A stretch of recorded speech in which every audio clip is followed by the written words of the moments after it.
Welcome back sa ating mga balitang basketball. Dumating na ang hindi gustong marinig nitong si LaMelo Ball mga idol sa Charlotte Hornets.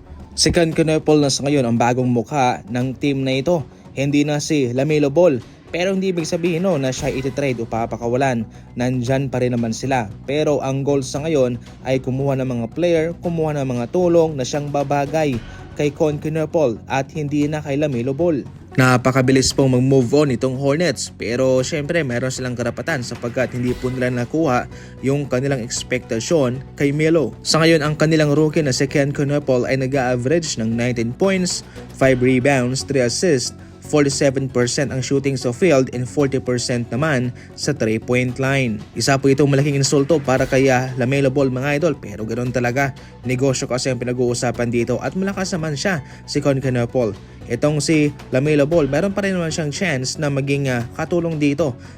Samantala, naiingaya na itong si Giannis sa mga samot-saring trade rumors patungkol sa kanya. Ayon pa sa impormasyon mga idol, ay hindi naman daw talaga ito nanggagaling kay Giannis at sa mga representative lamang niya.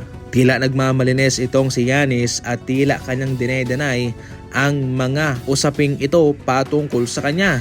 Pero kung tutuusin, representative niya ang nagbibigay ng mga impormasyong ito. Ibig sabihin nito ay meron talagang katotohanan ang mga lumalabas na mga chismis na ito patungkol sa kanya. Nakakaintindi ako dito kay Giannis mga idol. Siyempre bilang isang star player ay ayaw niyang masira ang kanilang kupunan at maapektuhan sa mga ingay na ito patungkol sa kanya. Isang professional na player itong si Giannis na kahit man nga nais niyang makawala sa Milwaukee Bucks ay dinadaan niya ito sa tamang proseso. Sa kabila ng pagkatalo ng Golden State Warriors sa kanilang laban versus Portland Trail Blazers, gumawa naman siya ng history at record. Sa ngayon, si Stephen Curry ay mayroon ng 12 career game-winning shot as of now sa buwan na ito. At kasama niya dyan sina Vince Carter at si Kobe Bryant. Ikatatlo itong si Stephen Curry mga idol.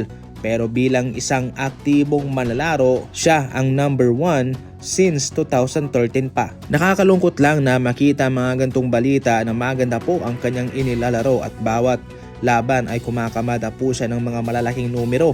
Pero sinasayang naman ng Golden State Warriors ang kanyang kagalingan. Si Coach Steve Kerr palaging small ball lineup at iba ang kanyang priority. Inamin naman niya na mayroon talagang pagkakamali sa kanyang ginagawa mga idol. May something wrong sa kanyang trabaho.